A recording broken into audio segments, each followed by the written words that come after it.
Le cœur a toujours ses raisons. У серця свої закони, як кажуть французи. Яка Європа без Парижу, який Париж без Європи? Францію нездарма називають серцем Європи, і гэтае серце ў мінулую нядзелю зрабіла свой выбор. Эммануэль Макрон – президент Франції. Марін Ле Пен проіграла. Якое значение французский выбор мае для Европы и для Беларусі, и для жанчын у палітыцы?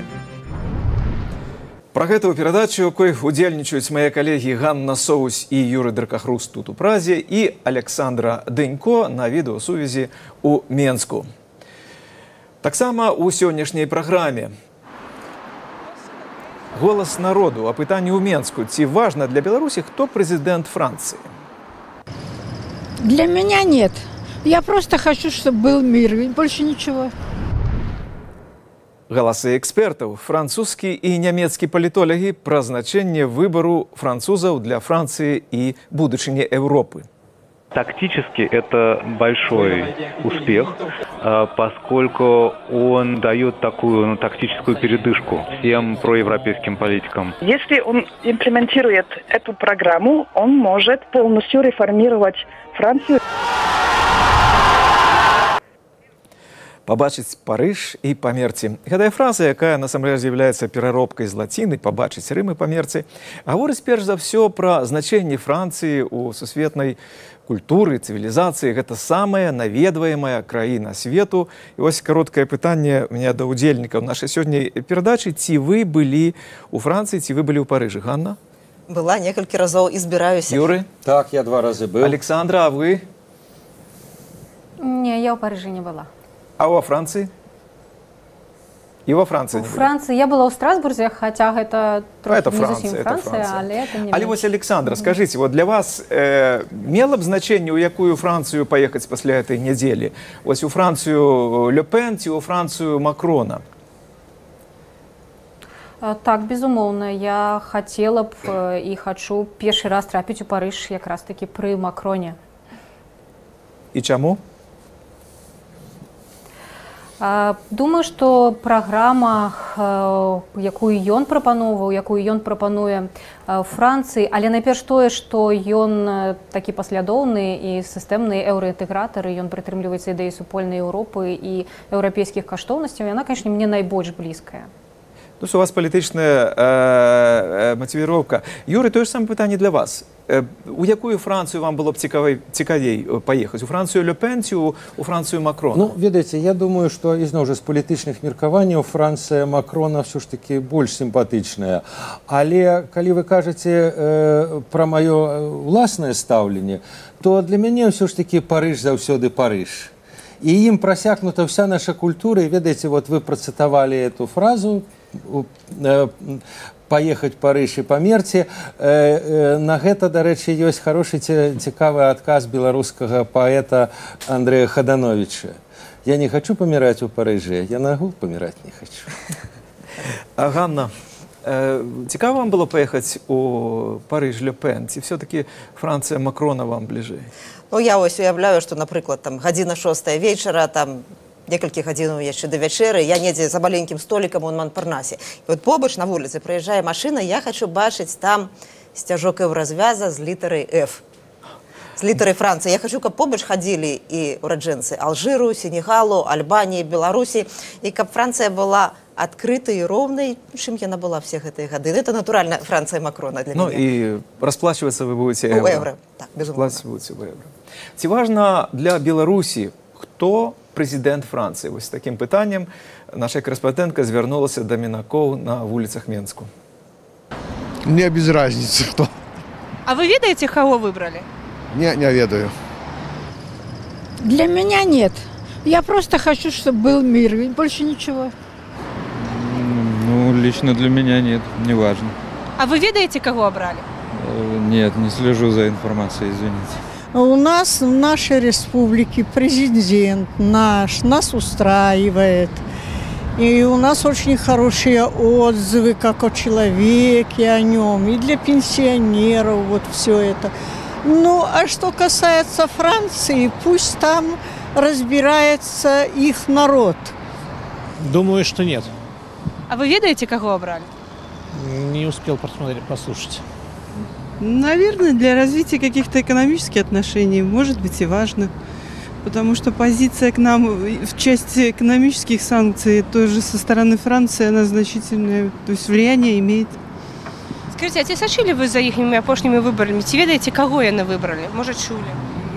Я отслеживала, но последний, вот этот уже финальный тур, мы как бы на даче были. Ну, в курсе, что Ле Пен проиграла, хотя, в общем-то, где-то я была за Ле Пен.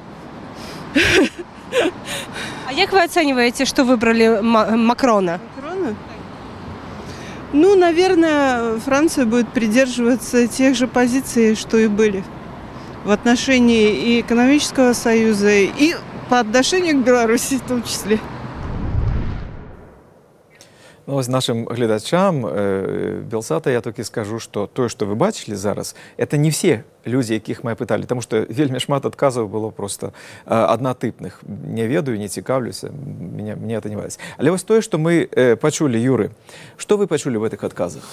Ну, ведаеце, я думаю, што ўсё ж такі яны адпавядаюць стаўленню ўсяго грамадства ў цэлым.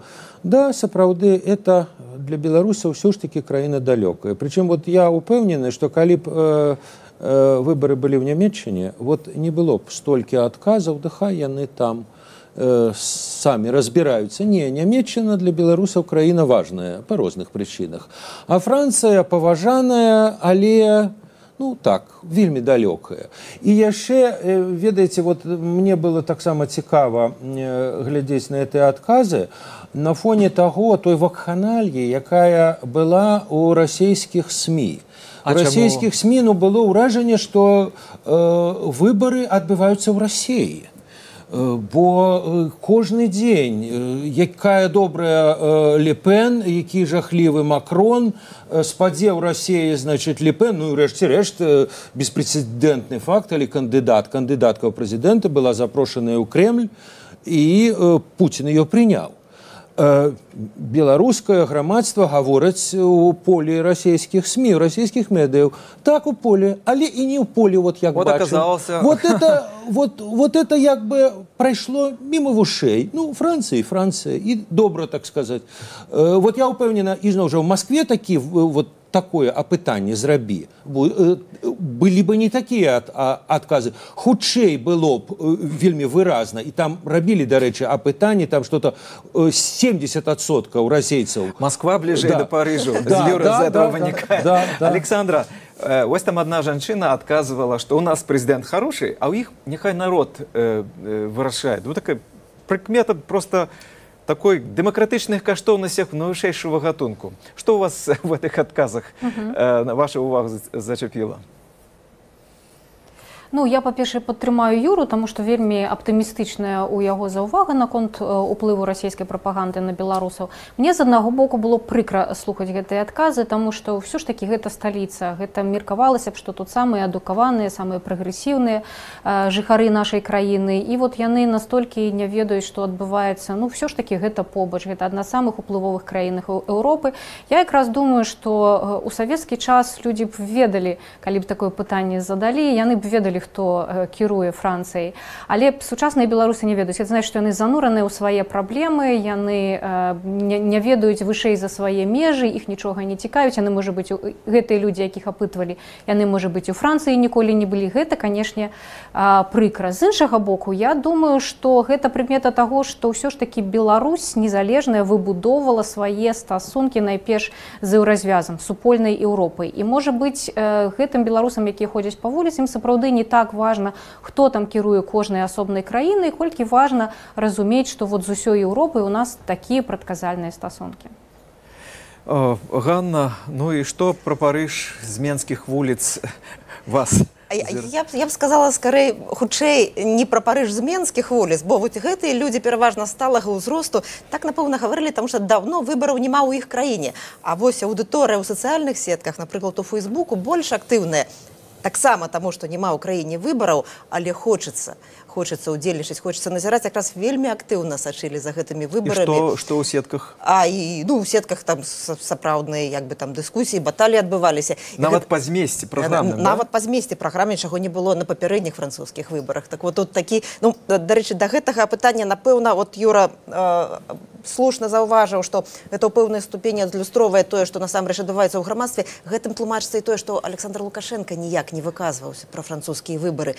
Ніяк, калі ён пра амерыканскія казаў, што жанчына там яшчэ не гатовая, не саспела да таго, каб стаць прэзідэнтам, тут ён не выказваўся ніяк. Он і пра брытанскі не выказваў. Может быть, это якраз Юрына важная завага, што Нямецчына галоўная еўрапейская краіна для Беларусі, але это цікавая завага. Юра, але давайте вернемся да сваіх выбараў. Мне цяжка узгадаць па памяці, калі б за дэмакратычнымі выбарамі ў еўрапейскай краіне з такой увагай, трывогай і надзеяй, это ж не референдум, які змяняе все, да? А это просто чарговыя дэмакратычныя выбары сачылі ў іншых сталіцах Европы і ў Амерыцы. Чаму, па-вашаму? Што тут было на коне? Ведаеце, з прычыны альтэрнатывы, безумоўна. Бо, зразумела, людзі пераймаліся не тым, ці будзе спадар Фіён, ці будзе спадар Макрон, а пераймаліся адным пытаннем, ці будзе Ле Пен. І калі бы была Ле Пен, может быть, і не варта перабольшваць, што это там, так сказаць, што все б у яе атрымалася, што яна збіраецца рабіць, але, это было бы, так бы мовіць, падзенне этих фішак даміно далей, пасля Брэксіту, пасля абрання Трампа, і бы, так сказаць, она абсолютно адкрыта казала, што яе мэта Фрэксіт, это выхад Франции з еврозвязу, з зоны евро. А Франция – это не Голландия и не Бельгия. Франция – это нават не Англия. Это, уласна, слуп, на якім збудавана Европа, адзіная Европа, на якім збудавана еврозвяз. Разом з Нямецчынай. Калі б рухнула Франция, я боюсь, что, ведаеце, у нас у Беларусі, так бы мовіць, быў такі лозунг, он и зараз остается актуальный, Беларусь в Европу. Калі бы Франция выпала, то тады это понятие Европы, оно бы стало зусім іншым. Та Европа, в якую, скажем, люди збирались, змянілася бы пытанне Беларусю, Польшу, Скандинавію, эта Европа просто бы зникла як такая. І тое, што гэтага все-таки не адбылося, але эта пагроза была, то в этом і палягае важнасць гэтых выбараў. Хто такі Эммануэль Макрон? Куды ён павядзе Францыю? Адказвае французскі палітолог, доцент Варшавского коллегиум Civitas Анаис Марен. Кто такой господин Макрон, довольно известно. Это человек истеблишмента, бывший министр экономики. Что будет делать Макрон, это уже другой вопрос, потому что он никогда не избрался, никогда не сидел в парламенте. И его партия, его движение, он создал всего год назад. Мне лично он как-то впечатлял, да, то есть объективно, очень объективно, как человек как раз 39 лет, и он оказался очень сильным, оригинальным. Он мог в каком-то мере уже реформировать политическую жизнь, да, из-за того, что он успел просто объединить всех, чтобы поддерживать его программу. Это уже успех в каком-то мере.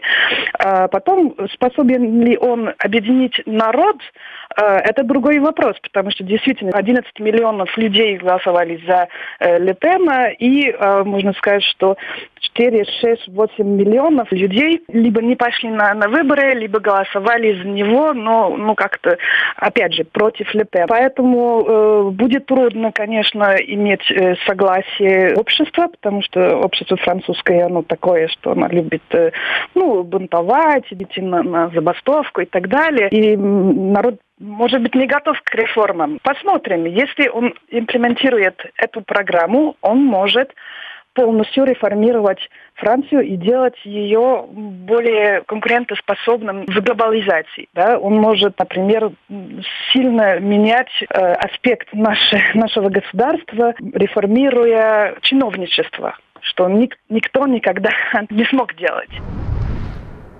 Францыя сапраўды славіцца сваімі забастоўкамі і даволі паспяховымі пратэстамі. Алягер ком алягер. Вось гэтую французскую прымаўку, верагодна, не трэба перакладаць на беларускую. Хіба можна яе трошкі перафармуляваць на выбарах, як на выбарах. Вось у Францыі на выбарах перамог палітык мужчына, але выразнай гендернай аргументацыі на выбарах не гучала. І гэта палітычны знак таго, што удзел жанчыны, канкурэнцыя на найвышэйшым узроўні адной з самых старых дэмакратыяў Европы, норма, якая нікога не здзіўляе. Але, калегі, вось давайте зменім оптыку і паглядзім на эту сітуацыю ўжо не з палітычнага, а з сацыяльнага пункту гледжання, ну і з беларускага. Вось, Ганна, вы ўжо пэўны час з'яўляецеся аўтарам перадачы, якая называецца «Толькі жанчыны». У вас толькі жанчыны абмяркоўваюць любыя нежаночыя якраз пытанні. Скажыце, вось, калі б перамагла Ле Пен, якая тэма была б вашай перадачы? Пра што б вы гаварылі? Мы бы говорили не про жаночыя аспекты 100%, мы говорили про палітыку. Потому что большасць жанчынаў, яркіх жанчынаў, лідараў у свеце, яны ніколі тэму фемінізму не закранаюць у сваіх праграмах. Я згадаю, у красавіку прайшоў вельмі заўважны жаночы саміт 20-кі у Нямецчыне.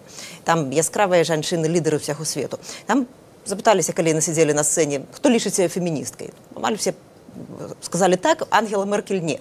И запыталіся, а что так? Вот я процитую зараз. Ну, не хочу себя упрыгоживать титулом, якого у мяне зусім нема. Але калі мяне так лічаць, так лічаць, то я пагаджуся, так сказала Ангела Меркель. Я да чаго гэта хочу сказаць. Вот, ну, гэтыя шкляныя столі паступова разбураюцца, ну, вельмі актыўна жанчыны разбіваюць гэтыя жаночыя столі, гэтыя шкляныя столі і становяцца лідарамі многіх дзяржаваў. Пакуль мне шкада, што гэтага не адбылося ў Францыі, але не шкада, што Марин Ле Пен не стала лідаркай Францыі. Але гэты працэс паступова ідзе. На той же самай жаночай канферэнцыі, на жаночым саміце вельмі цікавая лічба прагучала. Сёння толькі 50% жанчын ва ўсім свеце працуюць, а мужчын 76%. Вот это такая прапорцыя, напэўна, якую можа накласці і на лідарства ў свеце, или гэта прапорцыя паступова мяняецца. Она зменіцца рана ці позна ў Францыі. Прабачце, просто удакладніць, праца дома лічыцца працай ці не? Вот в этом даследаванні. У нас не падходзіць. Ну, жанчыны працуюць, конечно. Александра, вось у Беларусі зараз ідзе такая ціхая спрэчка, ці варта ствараць жаночую партыю. Это не першая такая размова за апошнія дзесяцігоддзі, але ўсё ж таки она адбываецца ў новым кантэксце. Ну, па-першае, две незалежныя дэпутаткі з'явіліся ў складзе нацыянальнага схода, ассамблеі, а па-другое, апошнім часам мы чулі з афіцыйных вуснаў размовы пра магчымае ўвядзенне ў Беларусі змешанай мажарытарна-прапорцыйнай сістэмы выбараў у парламент, ну і тады ясна, што там было б месца, скажем, для такой жаночай партыі. Вот калі б так адбылося, чым, па-вашаму, яна хутчэй стала бы? Партыяй Лісістраты ці партыяй Пенелопы? Партыяй барацьбы ці партыяй аднадушнага галасавання? Ну, я, напэўна, пачну з таго, што та ініцыятыва, якая была агучаная, канечне, зусім не блізкая, я абсалютна яе не падтрымліваю і лічу, што ў пэўным сэнсе яна можа дыскрэдытаваць жаночы ўдзел, таму што той фармат, які абвясцілі стваральніцы цяперашняй жаночай партыі, ён хутчэй нагадвае старую савецкую мадэль, вот так званыя женсаветы, калі меркавалася, што у жанчыны ёсць нейкае права, у яе ёсць палітычны голас, але насамрэч яна ні на што не ўплывала, і гэтыя женсаветы былі проста спосабам яе заняць. Мне здаецца, што ў цяперашніх умовах вот жанчыны, якія спрабуюць стварыць гэтую жаночую партыю, робяць нешта падобнае. Я таксама адмаўляюся, калі шыра ідэнтыфікаваць сябе з тымі міталагічнымі гераінямі, якіх вы агучылі, ані Лісістрата, ані Пенелопа, не ёсць сімвалямі самастойнага жаночага ўдзелу, ўсё ж такі цягнуць іх у цяперашнюю феміністычную парадыгму, ну, зусім не варта. Я думаю, што і жаночая партыя сённяшняй Беларусі не была б патрэбная. А калі б яна была створаная, то было б вельмі лёгка выкарыстоўваць яе вот якраз такі у такіх вельмі сімвалічных, маніпуляцыйных мэтах, і гэта паспяхова робіць ужо дзяржава, калі ў іх таксама ж ёсць нейкія там жаночыя саветы, дзе яны збіраюцца пад кіраўніцтвам, можа быць, нават Мар'яны Шоткінай дагэтуль, і нібыта ствараюць бачнасць таго, што яны вырашаюць жаночыя праблемы. Я з задавальненнем галасавала б за партыю, якая сапраўды б мела ў сваёй праграме пункты па дасягненні гендернай роўнасці. І гэта тычылася б усіх і мужчынаў, і жанчынаў, і дзяцей, і іншых групаў, якім патрэбная падтрымка. Гэта найперш былі б эканамічныя патрабаванні. Хана ўжо прыводзіла гэтую лічбу, што у мужчынаў больш нават магчымасцяў працаваць, і тым больш ёсць вялікая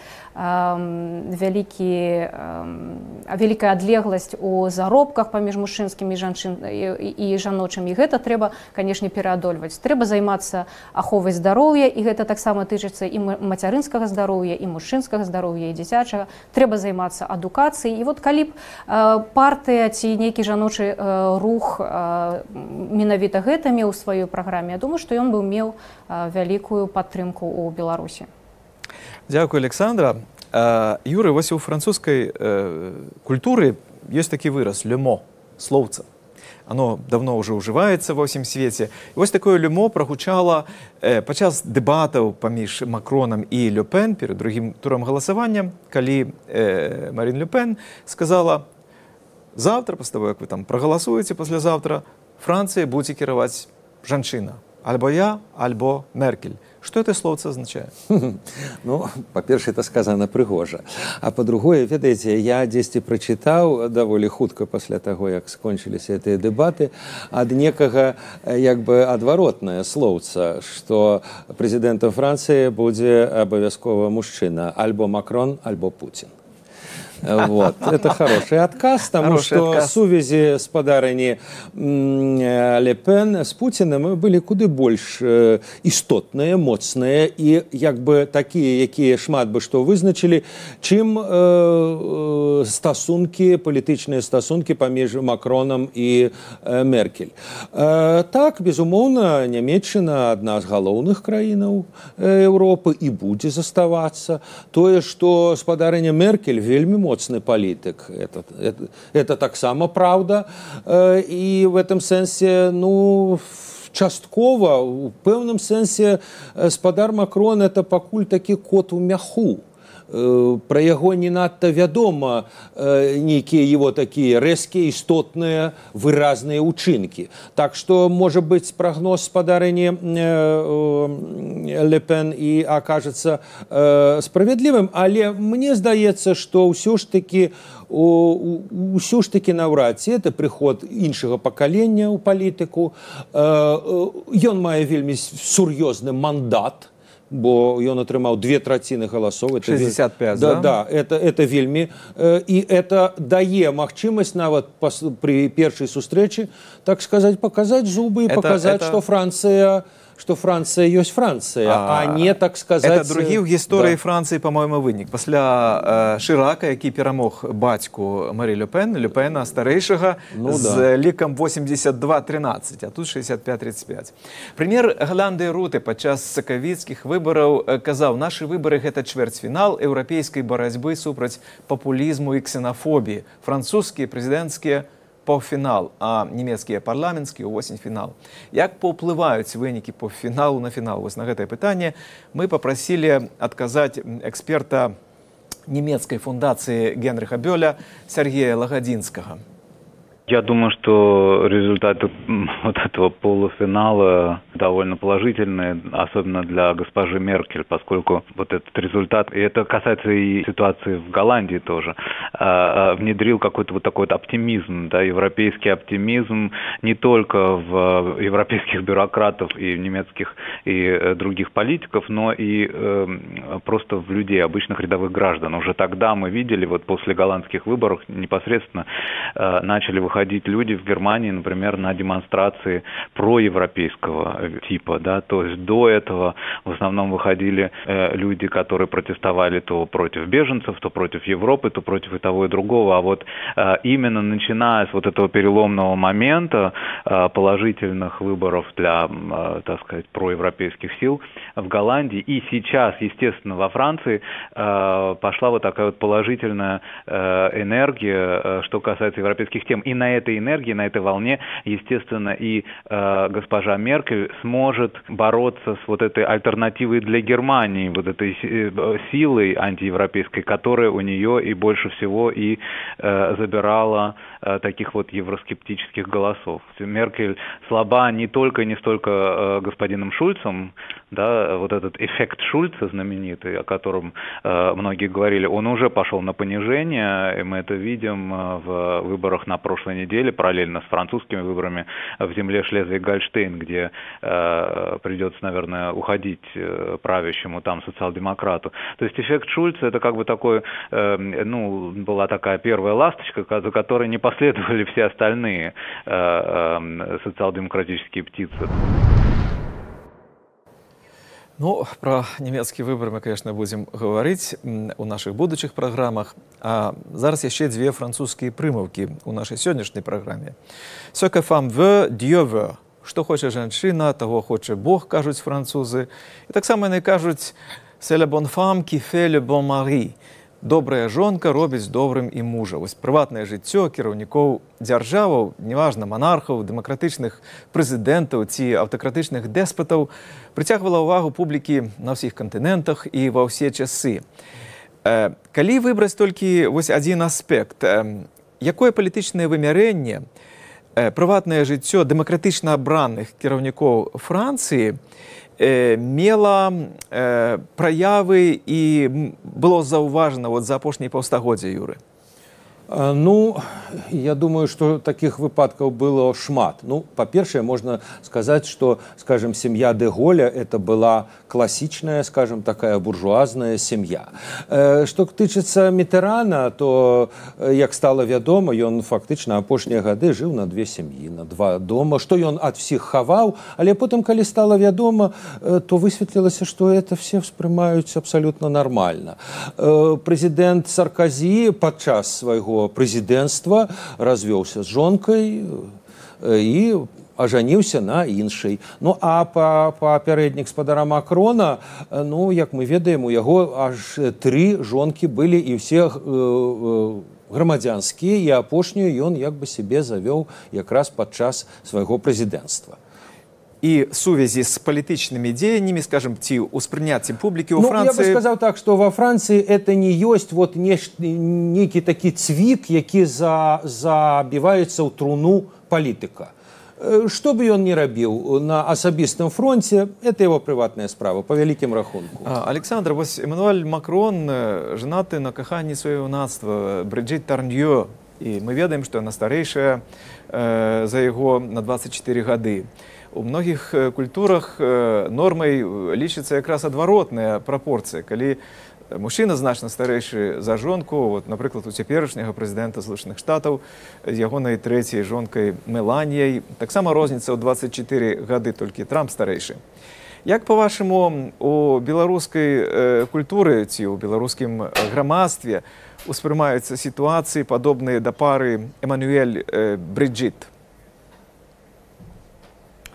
Ну, па-першае, напэўна, гэта вельмі круты такі чалавечы, ну і можна сказаць, што мужчынскі ўчынак, калі Макрон паабяцаў сваёй будучай жонцы ў 17 гадоў, што ён з ёй ажэніцца і ўрэшце здзейсніў сваё абяцанне, па-мому, гэта варта ўвогуле павагі і якраз такі добры давесак у брэнд новага прэзідэнта Францыі.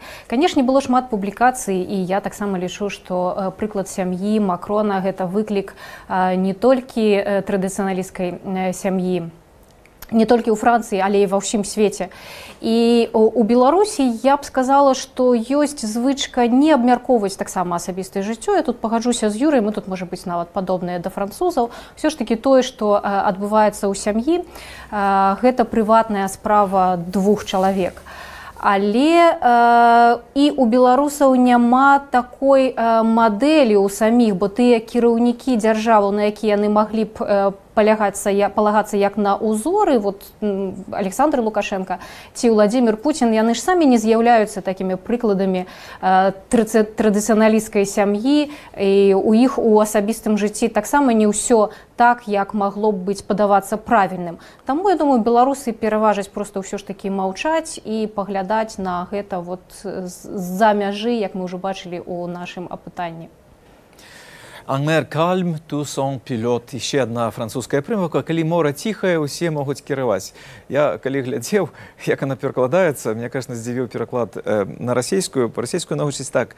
В тихую погоду и баба правит. Ну вот, покину без комментариев. Але Ганна, мы не раз подчас наших передач, подчас президентских выборов в зоне свободы обмерковывали вот эту ситуацию. Бо были женщины, кандидаты в президенты, да?